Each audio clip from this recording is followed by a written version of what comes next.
radius and curved surface area of the cone made from a quadrant of a circle of radius 28 cm. एक circle का quadrant लिया गया है जिसकी radius 28 centimetre है।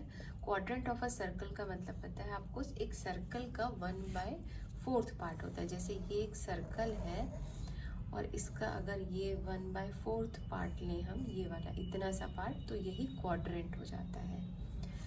तो ये हमने यहाँ पे क्वाड्रेंट लिया है, तो उसमें रेडियस भी आ जाएगा। इस सर्कल का अगर क्वाड्रेंट लें तो ये रेडियस हो जाएगा, तो उसकी रेडियस 28 मीटर है। और इसी क्वाड्रेंट के हेल्प से एक कोन बनाया गया है जो कि यहाँ पे है। तो इस कोन की रेडियस हमें नहीं पता है अभी, और इस कोन का हमें कर्व्ड सरफेस एरिया निकालना है और रेडियस भी निकालना है। तो इसको आप ऐसे देखो, ये कोन है, ठीक है। इस कोन को हमने एक क्वाड्रेंट की हेल्प से ही बनाया है। ये सर्कल का क्वाड्रेंट आपको दिख रहा होगा, ये देखो, ये एक सर्कल का 1/4 पार्ट है। और अगर हम इसको फोल्ड कर दें यहाँ से, ये इसकी रेडियस है, ये वाला पार्ट इसकी रेडियस है। तो अगर हम इसको ऐसे फोल्ड कर दें तो ये कॉनिकल शेप बन जाती है, ठीक है। और इस कॉनिकल शेप की ये वाली जो पार्ट यहाँ पे फोल्ड करने के बाद जो ये पार्ट है, जो यहाँ पे रेडियस था इस क्वाड्रेंट का, वो यहाँ पे इसकी स्लांट हाइट बन जाती है, L बन जाती है। इसलिए हमने L = R = 28 सेंटीमीटर लिखा है। यहाँ पे ये रेडियस 28 सेंटीमीटर है, ठीक है। तो जो इसकी रेडियस होगी वो इस कोन की स्लांट हाइट होगी, और रेडियस हमें फाइंड करनी है। तो इसकी रेडियस हमने R1 ले ली है, जो कि इसकी R ली थी, ठीक है। तो अब हम इसको सॉल्व करते हैं। सबसे पहले हम एरिया ऑफ क्वाड्रेंट निकालते हैं। Area of given quadrant of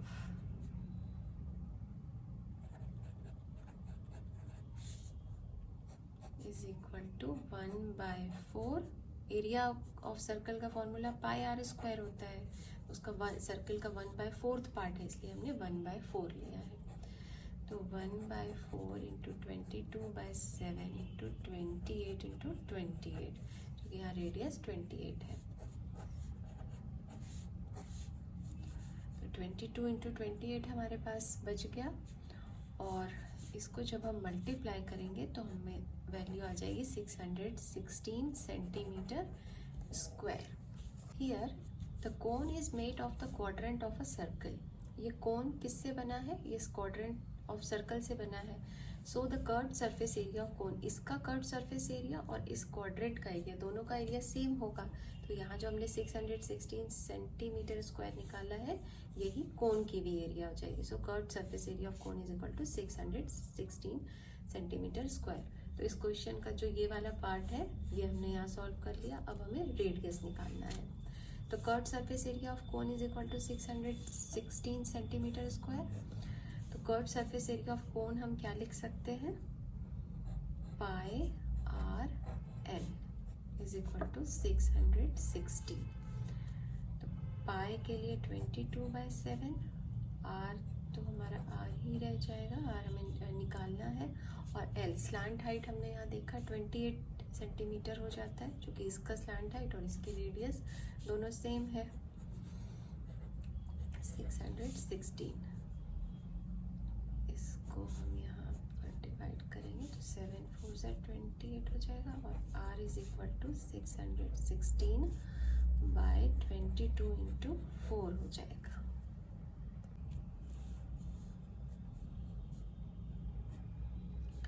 ये 2 से हो जाएगा, 2 3 6, 2 8 से, और 11 से अगर इसको डिवाइड करेंगे तो 28 हो जाएगा, और 4 7 28। तो r की वैल्यू आ जाएगी 7 centimetre. A hemispherical dome of a building needs to be painted from outside. If the circumference of the base of the dome is 17.6 meter, find the cost of painting it at the rate of ₹8 per 100 centimeter square. इस question में हमें एक building की hemispherical डोम दी हुई है जिसको बाहर से पेंट करना है, और इसमें इंफॉर्मेशन दी हुई है कि इसका जो डोम का बेस है उसका सरकमफेरेंस 17.6 मीटर है। तो हमें इसकी पेंटिंग की कॉस्ट बतानी है। तो सरकमफेरेंस क्या होता है, जो डोम का जो सरकमफेरेंस होगा वो सर्कुलर शेप में होगा, और सर्किल की सरकमफेरेंस क्या होती है, 2πr होती है। तो circumference of the base of the dome is equal to 17.6 metre. तो यहाँ पर हम इसके लिए 2πr is equal to 17.6 metre लिख सकते हैं। 2πr इज इक्वल टू 17.6 हम लिख सकते हैं। तो यहाँ हम 2 और पाई की वैल्यू 2 तो 2 ही रहेगा, 22/7 कर लेते हैं। पाई की वैल्यू पुट कर देते हैं। r इज इक्वल टू 17.6 हो गया। तो r इज इक्वल टू हम यहाँ पे 17.6 इंटू 7/2 इंटू 22 लिख सकते हैं। ये 8.8 हो जाएगा। 22 और यहाँ 8.8 है, तो जब इसको हमने डिवाइड किया तो 0.4 आ जाएगा, और 0.4 इंटू 7 तो ये आ जाएगा 2.8 मीटर। और चूँकि यहाँ हमें कॉस्ट दी हुई है सेंटीमीटर स्क्वायर में, तो इसको सेंटीमीटर में चेंज कर लेते हैं। 2.8 into 100 is equal to 280 centimetre. तो ये रेडियस आ गई हमारे पास। अब हम इजीली कर्व सरफेस एरिया निकाल सकते हैं इस हेमिस्फेरिकल डोम की। तो curve surface area of hemisphere is equal to 2πr square, 2 into 22/7 into r है हमारे पास 280 इंटू 280। तो ये 7 4 28 इंटू 22 280। 80 को इंटू 16 इंटू 280, और जब 1760 को 280 से मल्टीप्लाई करेंगे तो वैल्यू आ जाएगी 492800 सेंटीमीटर एरिया है ये। अब कॉस्ट हमारी क्या है, 100 सेंटीमीटर स्क्वायर की कॉस्ट है 8 रुपीज़।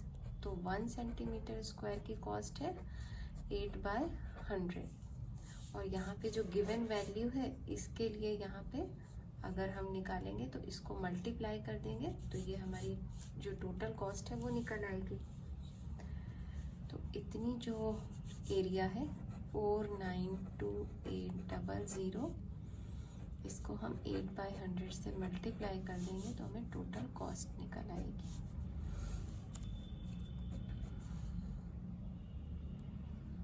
तो ये हो जाएगा ₹39,424।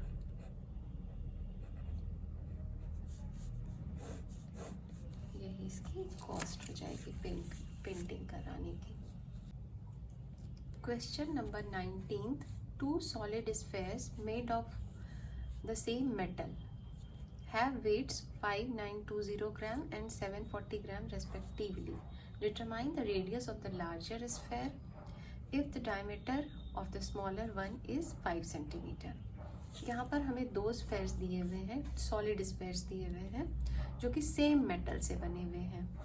तो उनका वेट जो है, जो बड़ा वाला स्फेयर है उसका वेट है 5920 ग्राम और छोटे वाले का है 740 ग्राम।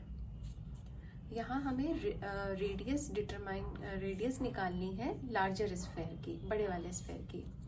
और डायमीटर हमें छोटे वाले स्फेयर की दी हुई है। जब डायमीटर दी है तो इसकी रेडियस तो हम इसको बाय 2 करके निकाल लेंगे, लेकिन लार्जर स्फेयर की रेडियस हमें नहीं दी हुई है जो हमें फाइंड करनी है। इस क्वेश्चन में जो भी इंफॉर्मेशन दी हुई है उसको हमने यहाँ पे लिख लिया है।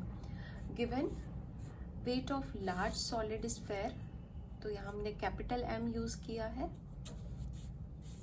और ये है 5920 ग्राम। और weight of small solid sphere को स्मॉल m हमने डिनोट किया है, वो है 740 ग्राम। डायमीटर ऑफ स्मॉल स्फेयर, वो क्वेश्चन में हमें यहाँ पे दिया हुआ है, diameter of the smaller one is 5 centimetre, तो उसको हमने उसका रेडियस जो है स्मॉल r करके 5/2 सेंटीमीटर निकाला है। और जो रेडियस है लार्ज स्फेयर का, जो हमें डिटरमाइन करनी है, जो हमें फाइंड आउट करनी है, वो है कैपिटल, उसको हमने कैपिटल R कंसीडर कर लिया है। और वॉल्यूम ऑफ लार्ज स्फेयर को हम VL से शो करेंगे, जो यहाँ 2 वॉल्यूम हो जा रहे हैं, तो हमें अगर हम वॉल्यूम का फॉर्मूला यूज़ करेंगे तो कन्फ्यूजन हो जाएगा कि हम लार्ज के लिए यूज़ करें या स्मॉल के लिए यूज़ कर रहे हैं। तो VL जो है वो लार्ज स्फेयर को शो कर रहा है और VS जो है वो small volume of small sphere को शो कर रहा है। We know that density D is equal to mass by volume। हम ये फॉर्मूला जानते हैं कि density is equal to mass by volume होता है। यहाँ हम डेंसिटी का यूज़ इसमें यहाँ पे इसलिए कर रहे हैं क्योंकि यहाँ हमें क्वेश्चन में एक इन्फॉर्मेशन दी हुई है कि दोनों जो सॉलिड स्फेयर हैं वो सेम मेटल से बने हुए हैं। तो अगर सेम मेटल से बने हैं तो उनकी डेंसिटी सेम होगी, चाहे वो बड़ा स्फेयर हो या छोटा स्फेयर हो। तो density D is equal to mass by volume हो गया। तो क्या हम यहाँ ऐसे लिख सकते हैं, volume V is equal to mass by density.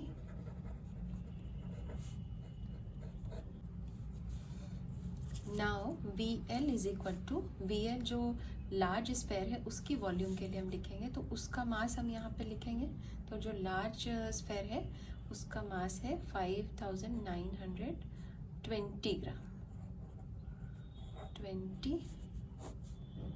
5920। और डेंसिटी को हम D से रिप्रेजेंट कर देंगे और ये क्यूबिक सेंटीमीटर हो जाएगा। इसको इक्वेशन 1 कंसीडर कर लेते हैं। और अब VS लिखेंगे, जो स्मॉल स्फेयर है उसकी वॉल्यूम, तो उसका मास कितना है, मास बाय डेंसिटी रखेंगे तो मास है उसका 740 बाय D, क्योंकि डेंसिटी दोनों की सेम ही रहेगी जो कि सेम मेटल से बना हुआ है, क्यूबिक सेंटीमीटर, इक्वेशन 2। अब इनको हम डिवाइड करेंगे तो 1/2 गिव्स VL बाय VS हो जाएगा 5920 by D by 740 by D is equal to 5920 by D into ये D ऊपर चला जाएगा और ये 740 हो जाएगा।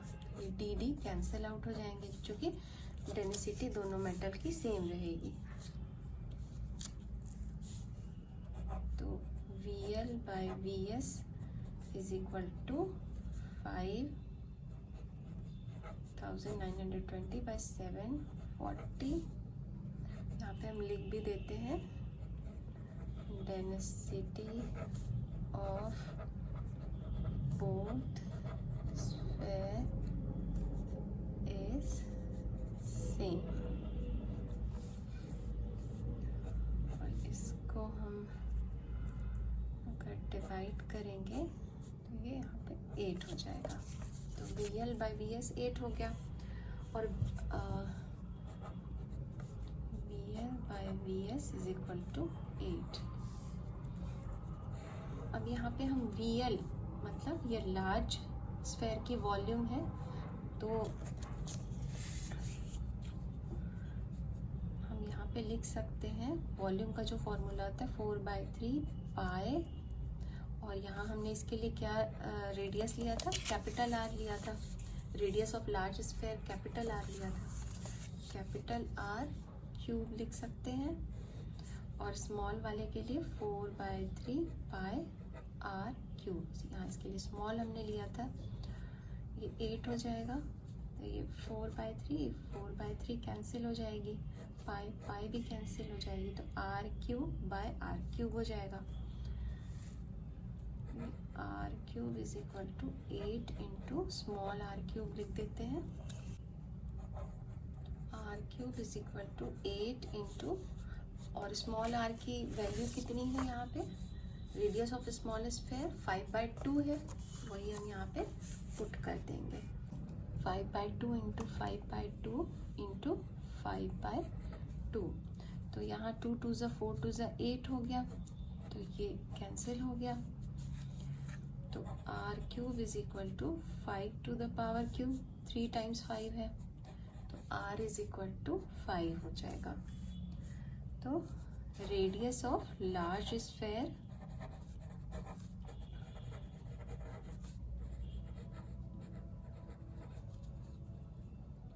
r is equal to 5 centimetre हो जाएगी। यही हमें क्वेश्चन में निकालना था। The water for a factory is stored in a hemispherical tank whose internal diameter is 14 meters. The tank contains 50 kiloliters of water. Water is pumped into the tank to fill its capacity. Find the volume of water pumped into the tank.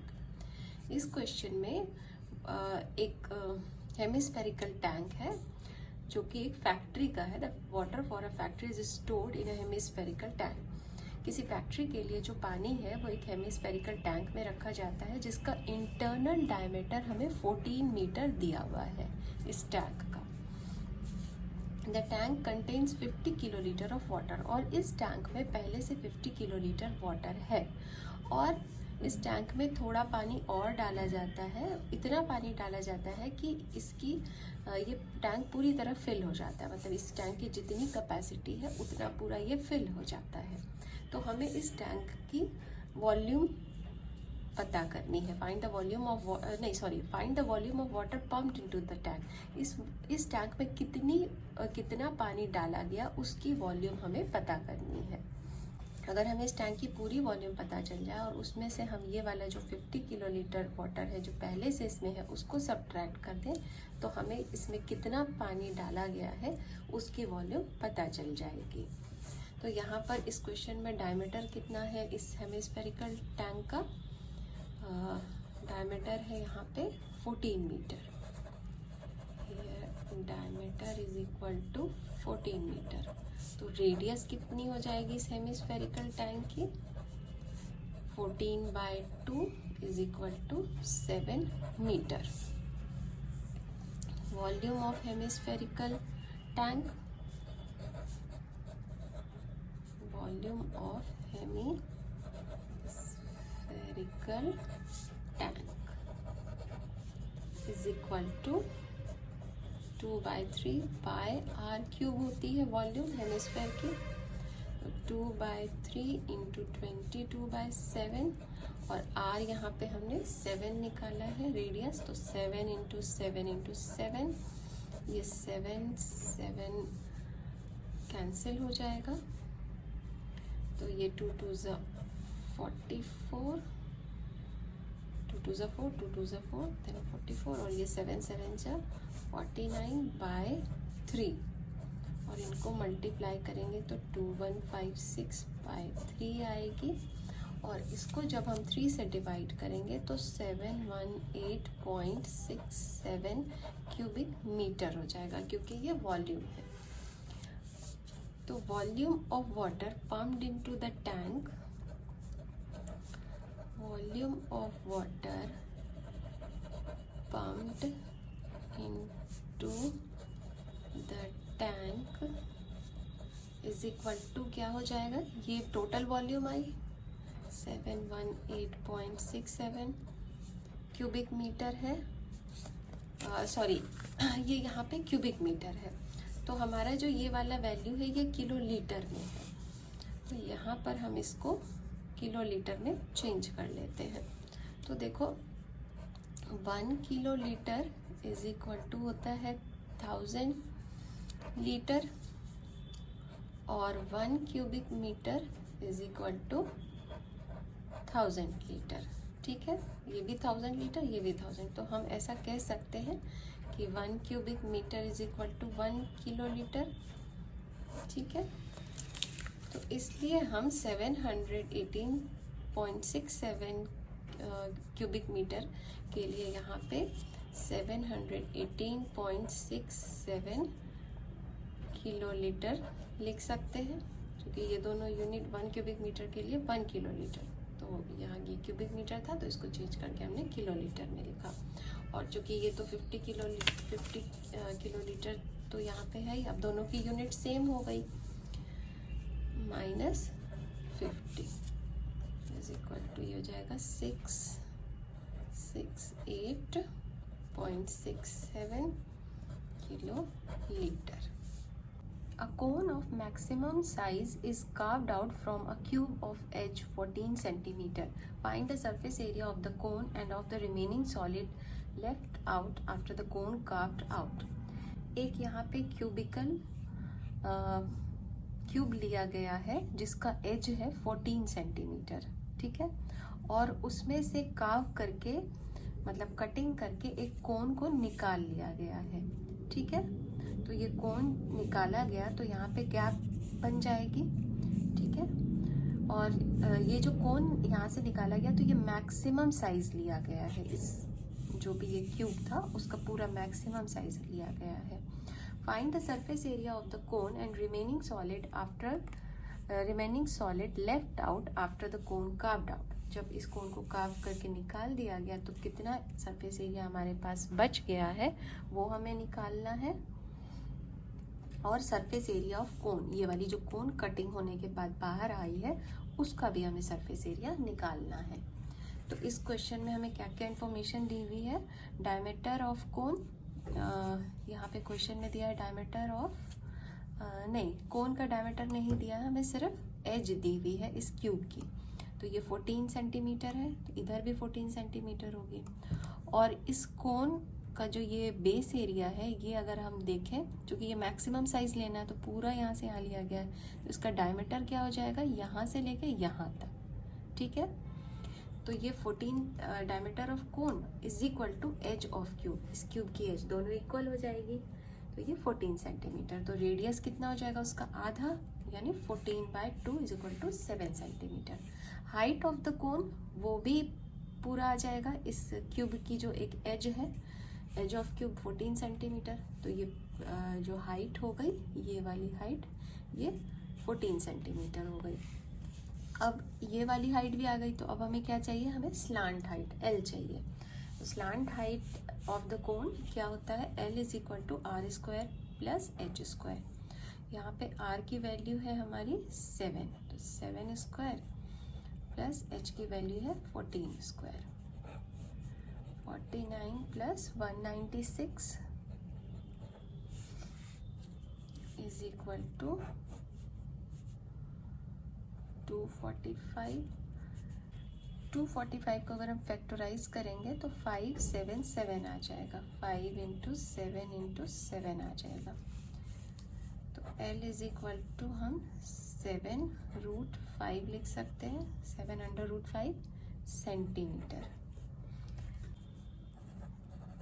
Surface area of cone is equal to curved surface area of cone plus base area of cone. Cone की हमें दोनों area चाहिए होगी, curved surface area और base area. क्योंकि यहाँ पे अगर आप इस डायग्राम में देखो तो यहाँ पे ये कोन का हमें कर्व्ड सरफेस एरिया भी है, और ये बेस जो है यहाँ से कट के निकल गया है तो ये बेस भी होगा इसका, तो इसलिए हम बेस एरिया भी लेंगे। और बेस क्या हो जाएगा, एरिया ऑफ सर्कल हो जाएगा। तो कर्व्ड सरफेस एरिया ऑफ कोन का फॉर्मूला क्या होता है, πRL plus base area of cone हो जाएगा πr²। तो यहाँ पे πr कॉमन कर लेंगे, L प्लस R रह जाएगा, 22/7 × 7, L की वैल्यू है 7/5 प्लस R है 7, ये 7 कैंसिल हो जाएगा, और 22 ये 7 यहाँ से कॉमन आ जाएगा, × 7 √5 + 1 is equal to 154 1 + √5 centimetre square. ये सरफेस एरिया ऑफ कोन हो गई। अब इस क्वेश्चन का सेकंड पार्ट है कि हमें उस सॉलिड की भी सरफेस एरिया निकालनी है जो कि इसके कट जाने के बाद, जो इसके कट के बाहर निकल जाने के बाद जो अब ये वाला पीस बच गया है, इसकी भी कर्व सरफेस एरिया निकालनी है।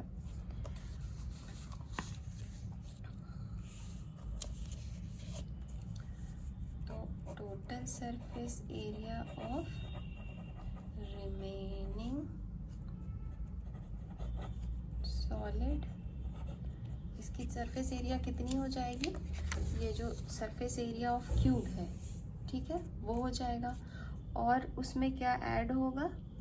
उसमें यहाँ से ये कोन निकल के कट गया है, तो एक सरफेस एरिया उसका भी अंदर बन गया ना कोनिकल शेप में, तो उसको भी हम ले लेंगे। और चूंकि ये यहाँ से कट के बाहर आ गया है, तो ये वाला जो साइड है यहाँ पे गैप बन गई है, खाली हो गया है, तो ये क्यूब का जो सरफेस एरिया है उसमें से ये वाला सर्कल का एरिया माइनस कर देंगे।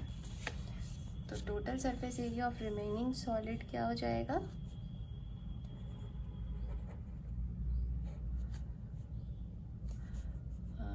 Surface area of cube plus curved surface area of cone minus base area of cone. Surface area of cube क्या हो जाएगा? 6 × side square plus curved surface area of cone हो जाएगा πr_l minus base area of cone πr² हो जाएगी। तो यहाँ 6 × side square 14 square plus 22/7 × r की वैल्यू है 7 और l की वैल्यू है 7 √5 माइनस 22/7 × 7 × 7। तो ये 7 कैंसिल हो जाएगी, ये 7 इस 7 से कैंसिल हो जाएगी, और 6 × 196 प्लस 22 × 7 154 √5 माइनस 154, और इसको इसके साथ मल्टीप्लाई करेंगे तो 1176, और ये माइनस 154 प्लस 154 √5, और इसको सब्ट्रैक्ट करेंगे तो 1022 प्लस 154 √5 सेंटीमीटर स्क्वायर। चूँकि ये total surface area of remaining solid है तो ये सेंटीमीटर स्क्वायर में आ जाएगी।